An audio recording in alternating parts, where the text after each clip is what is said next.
Hey, what's going on, guys? It's Eugene Honrath from Shadow Warriors, and I've got Dan Coppins from Battle Horse Knives. How's it going, man? It's going perfect. Living a dream, buddy. Well, so thank you so much for meeting me today with the Meet the Maker interview. I know that you're kind of the head of the company over there, but you started out as a maker, so I feel like this is appropriate. Oh, yeah, I started out as an individual custom knife maker, basically just doing it as a hobby. And then that became DC Knives. And then from there, partnered up with LT Wright and became Blind Horse Knives. So that went well for a while. And then just differences, decided to go a different way.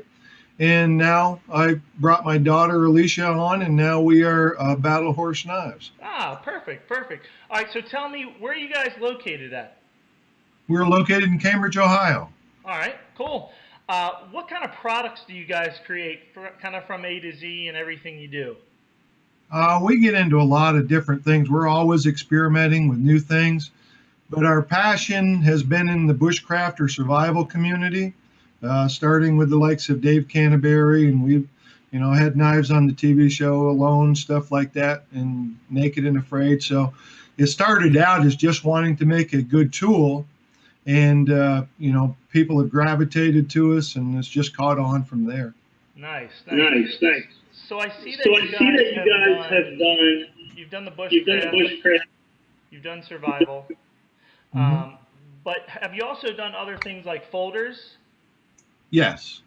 Yeah, we currently have two types of folders that we're doing right now, but we have another one that we're getting ready to launch. So we're getting into our third folder now. Um, the bushcraft folder was very popular. It's called the Tree Frog, but that thing is amazing. It's got a very unique locking mechanism on it.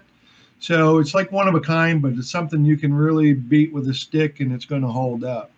So, like I said before, my passion is to try to make very useful tools that a fella could, use it, and his life might depend on it. And I don't want that to fail. Right. We've got several letters from people that have been in those situations where they used their knife to get them out of a very dangerous situation, and they appreciated the quality and the durability of the product. Nice, nice. Okay, tell me about the other folder that you have as well. The RMR folder, that's kind of I don't even know how to describe that one. It's just a badass folder. Yeah, it's a little bit more. When I first saw it, I was like, man, that thing is a little bit more modern than a lot of the stuff that Battle Horse puts out. Yeah, it is, because I was challenged to make a statement piece. There was a lot of popularity in a very large folder type of thing that I don't really see a practical purpose with it, other than the guy says, "You think that's a folder? This is a folder." That's the type of people that buy that, and it's hilarious because they love it, and we've got a lot of orders for them. But it's a very serious, badass looking folder. Yeah, I mean, it it definitely works is a great. statement piece. Yeah, So, but personally, I'm not going to carry that around every day. It's too heavy. But you know, but it's fun to make, and it's fun to have, and fun to talk about. yeah, no, people love it. I've heard some great things about it. All right, so let's stop where we're at right now, and let's go back to what got you into knife making way back when you were just a custom one-off kind of maker. Well, there was a show here in Cambridge. It was a knife show, and I uh, went to that show and talked to some of the people, and was fascinated that those people told me that they made the knives. I'm like, seriously, you can make a knife?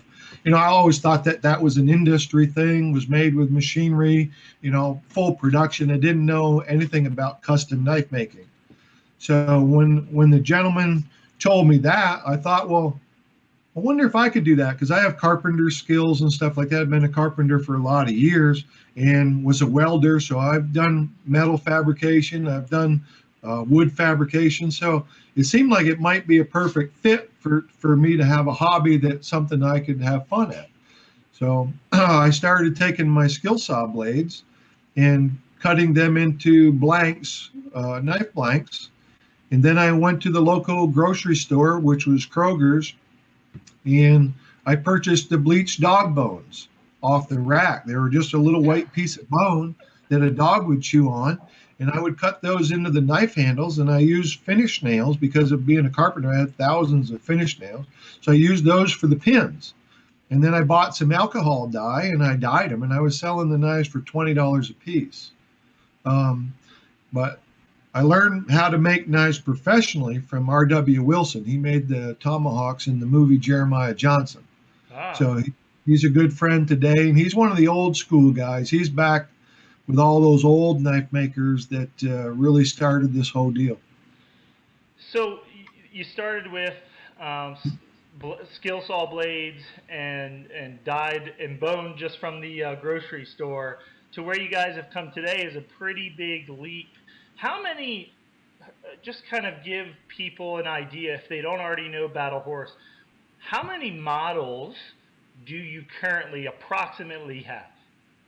Approximately? Yeah, I say that easily. I say that. Are you talking about ones that I have drawn or ones that I've actually made? No, so well, I know that's even big. Even those are bigger. What are you guys producing now as a whole? Models that I can buy today without anything special, without any drawing, without any, hey, I like this model. Because I know you guys have done a ton of models that you're not currently doing, but just what are you guys doing now? We try to keep it to a minimum of how many we're doing just because we want to be able to turn the knives out in a reasonable amount of time. Okay. But we offer all of the knives that we have ever designed or continue to design at a regular basis. You can call up and get them. But if I was to have to say how many do we have on hand at any given time, probably 25, maybe 30 different ones that we do regularly. Okay. So that is a good question because I kind of know the history of, back in Blind Horse and Battle Horse. So you're saying that you guys are willing to produce any knife that you have produced before? Yes. Okay. Yeah. So I've got one of the original, if not the original, backwoodsmen. Yeah. Is that something that you would produce again? Absolutely. And we'll take it a step further. If you want a change made to that one, we'll make that change and we'll give you exactly what you're looking for. Perfect. I don't think a lot of companies of your size or even low production in general would be willing to do something like that. Yeah, you just got to wait the amount of time it's going to take to make those changes because sometimes you're starting right from scratch. You're not using an existing blank that we have. So, that at that point it becomes a full-on custom, right. And takes a little bit longer to do those, but it's worth the wait.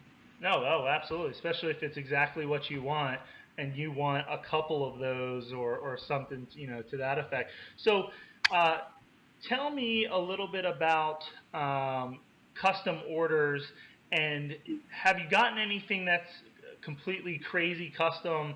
I know that I was part of a project about 2 years ago now for a Naked and Afraid blade, and we kind of just said, hey, we like these 4 or 5 blades. Can you kind of mix them together? Here's a little bit of what we're looking for. And you guys produced a blade in lightning speed. I mean, you guys did that in less than 2 weeks, well, which I know is not normal. No, that's not normal. I mean, if it's, but when you got to get stuff done for somebody that's going to be on a show or something like that, you just got to do whatever it takes. Yeah. And, so sometimes you just got to work overtime and do it. I mean, when you own a company and you're committed to the success of the company, you've got to do whatever it takes. You don't go home at 9 to 5. You don't get to do that. You got to do whatever you got to do, however long it takes. Yeah. And I know when I started this business, it was over 6 months, every day, working every single day without a day off. People don't understand that. Yeah. But when you want to be a custom knife maker and you don't have another job, then what that does for you is you make knives all week, and then you got to find a show to go to, or you got to do the internet thing to where you can get your paycheck, because otherwise you're not going to get your paycheck. So there's a lot of hustle there. What request to you stands out in your mind in terms of one of the craziest requests that you've ever gotten? Oh, good Lord. That's a hard one because I've had so many, but there's not one in specific that stands out because I think what I'd rather tell you is that I learn from those things. Okay. It might be crazy, and you're asking me to do something that I totally don't believe in, and I think it's going to be the most ridiculous thing I've ever seen. Like a two-handed machete? Well, you can do those things. I mean, that is absolutely, but I learned from that. And then, through that whole experience, I learned that there's a lot of people that like to use them that way. Yeah. So what I might be thinking was ridiculous absolutely is viable, and you can make a whole new model from it. Or you might learn one little piece and say, hey, let's put this onto one of our other models or something, and you grow that way. That's how this industry grows. Yeah. So what and I know this might be a loaded question, where do your knives, the production models, kind of range in terms of cost, from the low end to kind of the high end overall? I think from $35 to $600 and what? Well, it depends on what you want. It could be endless. Yeah, but I think in our production stuff, how much is it? $600? Okay. So $35 to $600. Okay. Let's start there. And what is your turnaround generally? Do you guys keep knives in stock, or as order comes in, do you do them as they come in? Well, we're hoping for the day that we have them in stock. That's the goal. That is the goal, but that takes an awful lot of money to have all of them in stock ready to go. What we try to do is keep the blanks in stock so that they can be built in a short amount of time. Okay. But then again, you're ordering tons of steel. There's processes that have to be done. So I've got to stay at least 30 to 60 days ahead of everybody that wants to order a knife, period. Oh, and that's a lot of guessing. And if I'm not there, that's why we have some of the longer wait times, because you can't get things done that fast. Right. So all of your knives, in terms of the grinds and the handles, they're all hand done. From every single one is touched by a person, grinded by a person, sanded by a person, 100%. Yes. The only exception that I could think of offhand would have been the RMR Tomahawk, which very few people have ever seen that. I don't think I've seen it. Right. But the grind that I did on that, we did with a mill. Okay. And I think the knife that we did for you guys, or whatever, that has the saw teeth on the back, you can't do that. That has to be machined. Right.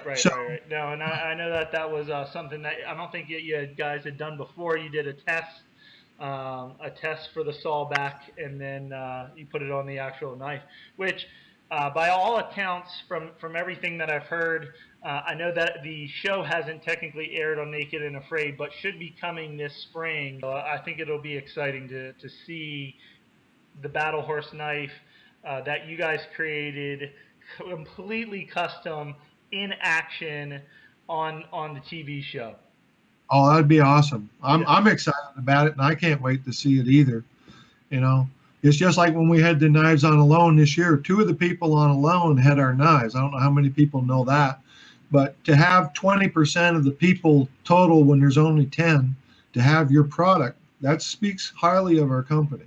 Yeah, I did not know that, but thank you so much for telling us that. So how can people get your knives? Is website, where can people get Battle Horse knives? You can go to www.battlehorseknives.com and you can order them there. You can go to the website. You can call us. I'll have to tell you what the phone number is. Hold on, Alicia knows the phone number. I don't. 740-995-9009. And they can also, if they can't get a hold of us with our hours, you can email orders, questions, anything to info@battlehorseknives.com. Perfect. And then you guys also have a Facebook and other social media. Yeah. Right. And we'll post links in the video as well as in the comments of all the links. Well, see there, you just learned a whole lot about me right there. I don't do the Facebook. I don't do none of that stuff. Because remember, when I graduated high school, calculators were bigger than a computer. Okay? Hey, And they hey, had we all have a skill set. It's okay. and for a man of my stature to sit in a typing class, that didn't happen. You were the wimp that got beat up all the time if you sat in a typing class. Oh, Okay? gotcha. Yeah. So I had a couple, I put out on Facebook, and I had a couple just people respond on questions that they wanted me to ask you. One of the questions I found interesting, it's a really simple question, but where are you going with Battle Horse knives?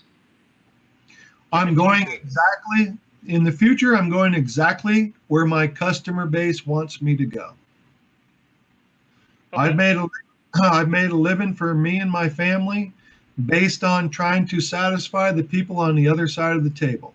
I could care less of what I make or how I do it. It's the people on the other side is why I do it. So you tell me where we're going, because I don't know. Every day that changes. You know, every time we do something cool for somebody like you guys, it's like it's a whole new level, goes a different direction, and then we learn, and then we think of other things. You always are thinking of what's the next thing. So I really can't tell you what the future is, other than we want to be an outdoor retail place. We have a store here in Cambridge where we sell outdoor gear. So that's one of the things that I'd like to do is try to find quality equipment, tools, and things that we could do to have fun in the outdoors. And how's the store going? It's going pretty good. I mean, everybody wants more, but remember, we started this whole thing with $18 back when I told you how I started making knives. That's how this thing has gone from day one. And now we have employees and business. We have a manufacturing building. We have a retail store. So you can see that it's already grown quite a bit from the very first custom knife that I made and sold it for $20.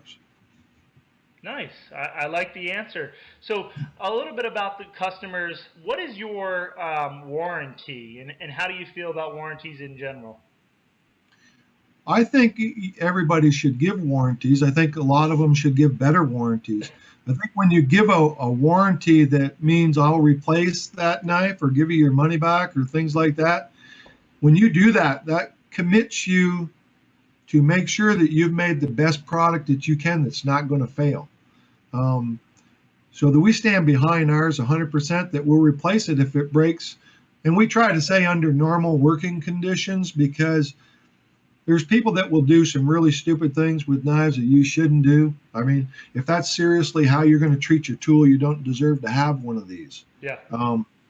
But on the other hand, we've made good on things we didn't have to. Like when a guy runs his knife through a snowblower or something like that, and you give him a new knife because you just thought the story was pretty cool. Yeah.